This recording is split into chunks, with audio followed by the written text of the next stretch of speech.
요즘에 상위 10% 자영업자들, 그분들 사이에서 필수라고 하는 그런 어떤 세 가지 기술이 있거든요. 이분들은 다 가지고 있는데 하위 한 8, 90%의 자영업자분들은 대부분이 안 가지고 있어요. 이 세 가지 기술이. 예전에는 사실 이런 기술들이 뭐 있는지도 몰랐고 어떻게 쓰는 거며 왜 필요한지 몰랐었는데 이제 시대가 좀 바뀌면서 이런 기술들을 사용하지 않으면 도태가 되거든요. 그러다 보니까 다들 뭐 공부도 하고 또 치열한 경쟁 시장에서 살아남기 위해서 서서히 이제 도입을 하기 시작을 한 거죠. 제가 보는 관점에서는 아직도 우리나라 자영업 시장의 약 10%, 상위 10% 정도만이 이 기술들을 도입하고 있고 여전히 많은 분들이 알지 못해요. 그래서 제가 이렇게 알려드리려고 합니다. 이건 무조건 도입해야 되는 기술들이고요. 나아가서 조금만 응용을 하게 되면은 여느 잘 나가는 어떤 자영업자가 전혀 부럽지 않을 정도의 효과를 톡톡히 볼 거예요. 이미 상위 10% 자영업자들이 검증을 끝내고 아주 잘 활용하고 있는 그런 기술들이니까 장사건프로 제 채널을 구독하게 된 걸 진짜 큰 행운이라고 생각을 하시고 지금부터 그 기술들을 한번 배워보시면 좋을 것 같아요. 요즘 상위 10% 자영업자들 사이에서 필수인 기술 첫 번째는 마케팅이요? 저희는 브랜딩 합니다. 입니다. 자, 여러분, 브랜딩 하고 계신가요? 브랜딩이라고 하면 뭔가 좀 아리송한 느낌을 받으실 수 있는데요. 여기서 말하는 브랜딩은 뭐 로고, BI, CI, 사실 이런 건 아니에요. 제가 말씀드리고 싶은 브랜딩은 매출이 오르는 브랜딩이거든요. 좀 신박하지 않나요? 매출이 오르는 마케팅이 아니고 매출이 오르는 브랜딩? 이게 코스닥 상장사 이니시스 아시죠? 결제 솔루션이거든요. 한 번씩은 다들 한번 체험을 해보셨을 텐데 이니시스를 개발한 권도균 대표의 책 그 스타트업 경영 수업에 보면 이런 내용이 나오거든요. 마케팅보다는 사랑과 정성이다. 이게 무슨 말인가 하면 주구장창 마케팅에만 열을 올리기보다는 실제 서비스에 대한 어떤 제품 퀄리티에 대한 고민을 먼저 하는 게 중요하다라는 거예요. 저는 이걸 이제 브랜딩 관점이라고 좀 보는데요. 음식으로 치면 맛이 될 수 있을 것이고 제품으로 치면 어떤 사용성, 고객이 불편함을 느끼는 부분 그런 것들이 되겠죠. 그런 것들 해결해 주는 거예요. 흔히 이제 손맛이 좋은 사람을 보고 우리가 식당 차리면 대박 나겠어요 라고 이제 하지만 이제는 이런 말들이 그냥 인사치레라는 건 누구도 다 아는 사실이잖아요. 맛으로만 결정나는 게 지금 시대의 어떤 외식업 경영이 아니기 때문에 그렇죠. 또 내가 만든 음식, 물건 이런 것들을 실제 이제 사장님 지인들 뭐 직원들 이런 분들이 먹어보고 사용해보고 체크를 하는지도 무척이나 좀 중요를 해졌어요. 지금은. 다만 그걸 하지 않는다는 게 어떻게 보면 큰 오류인 거죠. 돈을 버는 브랜딩 지금부터가 좀 제대로인데요. 자, 얼마 전에 제가 상호를 새로 변경한 그런 고깃집에 갔었거든요. 늘 가던 곳이 있었는데 고깃집에 사람이 좀 그렇잖아요. 새로 생기거나 오픈하면 한 번씩 다 가보잖아요. 단골집이 있더라도. 그런데 저는 가자마자 거의 한 15초, 한 20초 만에 그 매장을 나올 수밖에 없었습니다. 고기를 먹지 못했어요. 그리고 여전히 한 번도 가지를 않았어요. 한 3개월 지났거든요. 분명히 외관이나 어떤 규모로 봐서는 2억 이상 재투자를 하신 것 같은데 기존에도 고깃집이셨는데 상호를 바꾸셨거든요. 그래서 2억 정도는 저 투자를 하신 것 같아요. 이것저것 많이 바꾸셨더라고요. 그런데 중요한 건 응대가 2억 원어치가 아니었어요.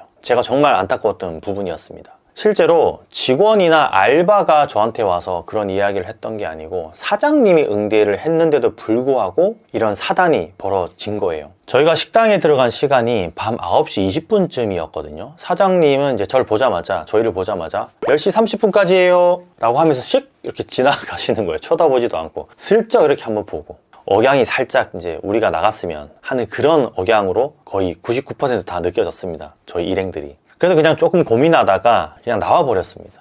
한 20초 만에. 그리고 이제 자주 가는 고깃집으로 제가 갔는데 거기는 이제 알바가 이렇게 얘기를 하더라고요. 딱 가자마자. 저희 10시 라스트 오더이고요. 11시 마감인데 괜찮으실까요? 빨리 내드릴 수는 있어요. 하면서 이렇게 살짝 웃더라고요. 뭐가 다른지 좀 파악을 하셨을까요? 아무리 마케팅을 해도 이렇게 좀 재투자한 2억이 서서히 증발되고 있는 거거든요, 이게. 본인은 그걸 모를 뿐인 거죠. 또 한 가지 사례가 있는데요. 3억 정도 투자를 하신 분이 계세요. 경기도에 외곽에 이제 한우집인데 상담을 하러 갔다가 제가 충격을 받은 적이 있는데 한 4시간 정도 앉아서 제가 코칭을 해드렸어요. 한두 시간 정도 제가 계속 들었었고 중요한 문제가 하나 있었는데 의류회사 마케팅 부서 출신이셨거든요, 사장님이. 그래서 마케팅에만 온갖 신경이 다 쏠려 있었어요. 뭘 하든지 간에 마케팅. 마케팅에 문제가 있다고 생각을 하셨고 정말 많은 돈을 그런 마케팅에 사용을 하고 계신 걸 보고 아 진짜 광고 회사들이 돈을 참 많이 벌긴 벌겠구나 하는 걸 제가 느꼈는데 정작 중요한 고기의 가격, 질, 서비스, 심지어 손님이 들어오고 나갈 때 나가는 멘트 이런 것들이 그렇게 큰 식당임에도 불구하고 정말 시스템화되지 않은 구조를 보고 아 아직도 진짜 아무나 식당을 차리는구나 하는 그런 생각이 진짜 절로 들었어요. 결국 마케팅이 문제가 아니라 본질, 브랜딩에 접근하는 고기가 왜 잘 안 구워지는지 한번 방문한 손님들이 왜 재방문을 하지 않는지 그런 거에 대한 고찰이 없었다라는 게 가장 큰 문제였죠. 아까 말씀드렸던 권도균 대표 그분이 책에서 김치볶음밥을 사 먹고 싶지만 제대로 하는 집이 없어서 못 사 먹는다 라는 그런 표현을 쓴 게 있는데 이게 이제 어떤 의미인가 하면 누른밥이죠. 김치볶음밥, 누른밥이 먹고 싶은 거였어요. 그런데 식당에서는 그걸 해주기가 쉽지 않죠. 그래서 집에서 해먹는다고 이제 그렇게 쓰여져 있는데 이게 사랑과 정성으로 본인은 그 누른밥을 만들 수가 있다고 하면서 본인 스스로 만족하는 거죠. 내가 직접 만들고 사랑과 정성으로 만들었으니까. 식당에서는 이 누른밥을 하게 되면 팬이 탈 수도 있고 설거지하기 좀 힘들어지거든요. 그렇기 때문에 이게 쉽진 않은 문제예요. 다만 이런 예시를 그 책에 넣어놓은 이유는 어떤 의미인지 아시겠죠? 또 이 영상을 보시고 그 누른밥 안 해봤으면 말하지 마라, 진짜 힘들다, 그 설거지 힘들다 막 이렇게 말씀하시는 분들도 있는데 하나의 예시일 뿐입니다. 하나의 예시. 저희 동네에 그런 곳이 실제로 있어요. 누른밥을 해주는 곳이 있습니다. 떡볶이를 다 먹고 난 뒤에 볶음밥을 볶아주는데 다 밥을 누려가지고 주십니다. 주물팬에 직접 볶고 누른밥을 먹고 싶은 사람은 약불로 조금 더 가열을 한 다음에 먹으면 되기 때문에 손님이 원하는 걸 해주는 시스템이 되는 거죠. 진짜 그 가게는 업력이 한 30년이 넘었어요. 위치는 몇 번 좀 이동을 했지만 제가 초등학교 때부터 장사를 했으니까 30년이 훌쩍 넘은 세월을 버텨낸 거죠. 아마 마케팅보다도 이런 사랑과 정성이 담긴 브랜딩, 고객의 문제와 니즈를 충족시켜 주었기 때문에 그렇기 때문에 이제 가능하지 않았나 하는 생각을 해요. 그러니까 마케팅에만 집중하고 있는 건 사실은 어떻게 보면 하위 80~90%의 자영업자분들이고요. 상위 10%들은 마케팅 그리고 브랜딩에도 함께 신경을 쓰고 있다는 걸 꼭 좀 아시면 좋을 것 같아요. 두 번째는 조금 어려운데요. 첫 번째가 조금 쉬운 개념이었다면 두 번째는 진짜 고난이도의 어떤 기술입니다. 이건 제가 누차 설명을 많이 드리고 있는 거지만 진짜 상위 10%들만 하고 있는 거예요. 요즘 상위 10% 자영업자들 사이에서 필수인 기술 두 번째는 바로 CRM입니다. CRM. 해석하자면 Customer Relationship Management라는 뜻인데요. 손님들과의 관계를 끊임없이 이어나가서 재방문 고객의 비율을 높이는 거라고 생각을 하시면 돼요. 그리고 그 사람의 객단가, 평생단가 이런 걸 계속 올리는 거죠. 한 번 온 손님을 두 번 오게 하는 법. 저도 한때 이게 저희 매장의 어떤 철칙이자 제 신조일 때가 있었는데 그냥 혼자만의 노력으로 하는 게 아니라 요즘은 시스템을 많이들 도입을 합니다. 직접적으로 손님들과 소통할 수 있는 그런 시스템, 그런 것들을 많이 도입을 하고 있어요. CRM은 많은 대기업, 중소기업 이런 곳에서도 실제로 이제 활용을 하고 있는 어떤 장사 기술인데요. 국내뿐만 아니라 미국, 일본, 중국 모든 세계에서 다 이 CRM을 진짜 엄청나게 배우기 위해서 많이 노력을 하고 있어요. 최근 들어서는 더더욱 그렇습니다. 이게 고급 기술이거든요. 어떻게 보면 실제 저도 이 CRM을 통해서 꾸준히 큰 폭의 어떤 매출 하락 없이 매장을 유지할 수 있었던 적이 좀 있었는데 사업을 할 때에도 유용하게 지금 사용을 하고 있어요. 이 CRM은 국내 자영업자 중에서도 이제 상위 10%가 아니라 진짜 상위 1%? 상위 1%의 자영업자들만 사용하고 있을 정도로 희귀한 기술이에요. 구축하기도 좀 쉽지 않고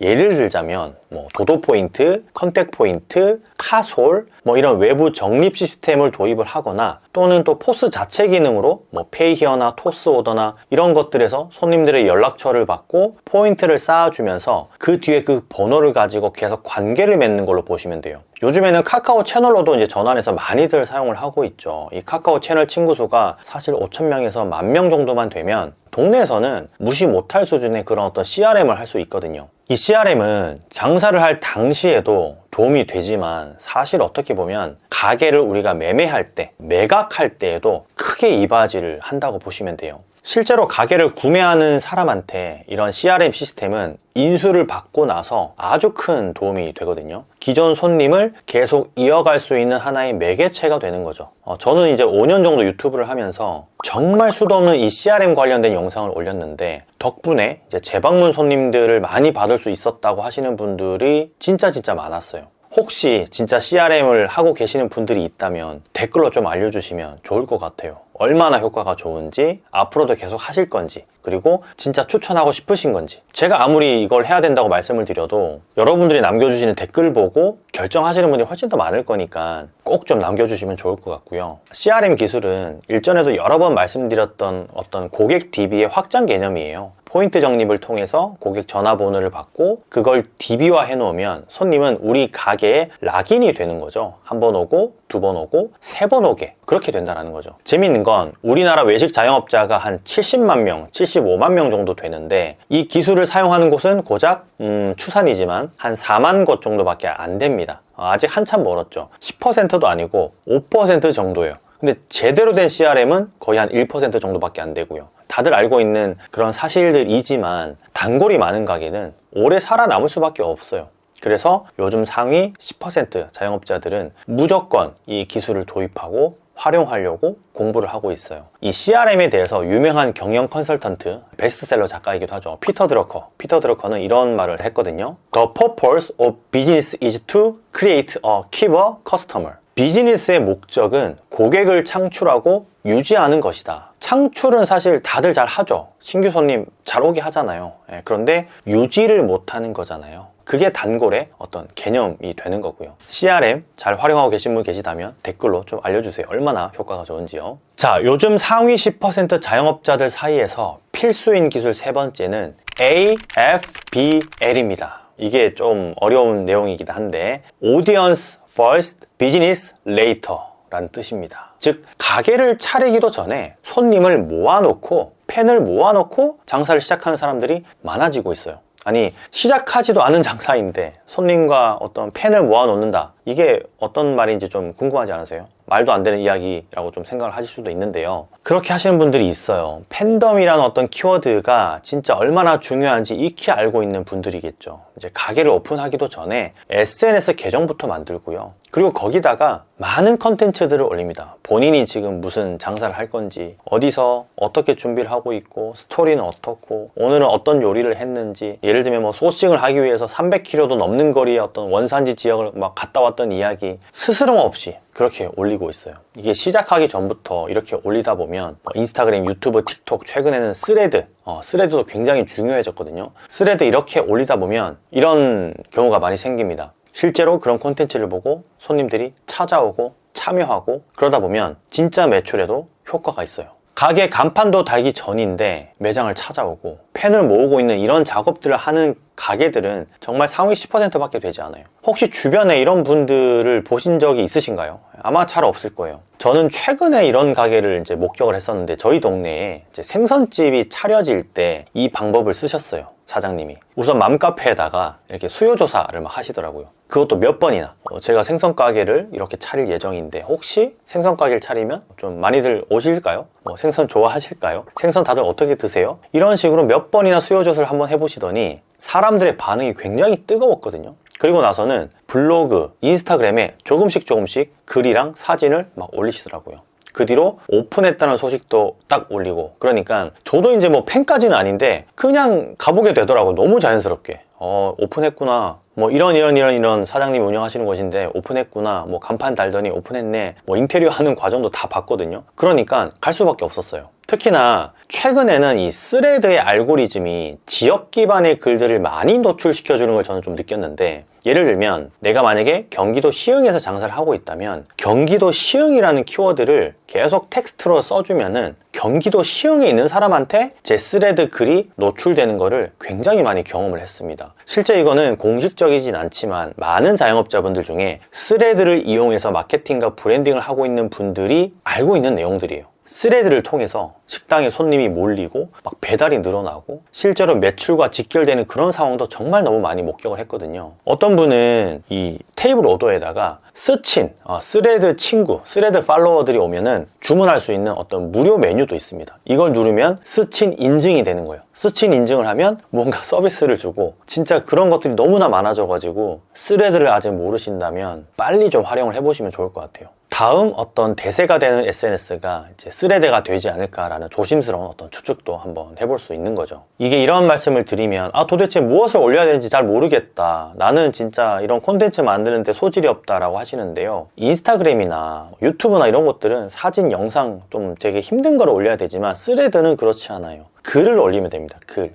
창업을 준비하면서 했던 실수, 수많은 난관, 어떤 진실된 사진, 이런 것들이 차곡차곡 쌓여가는 거예요. 천천히 그렇게 팬을 형성하기 위해서 하는 방법들이 그런 게 되는 거죠. 어떤 특별한 방법이 있는 게 아니라. 심지어는 앞으로 손님이 되어줄 사람들한테 물어보셔도 좋습니다. 이 자리가 괜찮을까요? 이 메뉴는 어떻게 생각하세요? 이거 6,000원이 좋을까요? 7,000원이 좋을까요? 이렇게 물어보셔도 돼요. 신기하죠? 이렇게 물어보면 어떤 효과가 있는지 아세요? 오픈하고 나면 진짜 거기에 투표하신 분들이 찾아옵니다. 찾아와서 와, 진짜 이거 7,000원에 투표했는데 7,000원에 팔고 계시네? 와, 이거 내가 선택했던 유니폼인데 그 유니폼 입고 계시네? 이렇게 되는 거죠. 단순히 장사의 목적을 띈 어떤 SNS 계정을 운영을 하는 게 아니라 팬덤을 만들어가는 구조, 그런 구조를 아는 사람들이 실제로 상위 10% 자영업자분들인 거예요. 소통까지 활발하게 하고 있으니까 우리가 말씀드렸던 첫 번째 그 마케팅 아닌 브랜딩, 거기에도 같이 맞물려서 가는 거고요.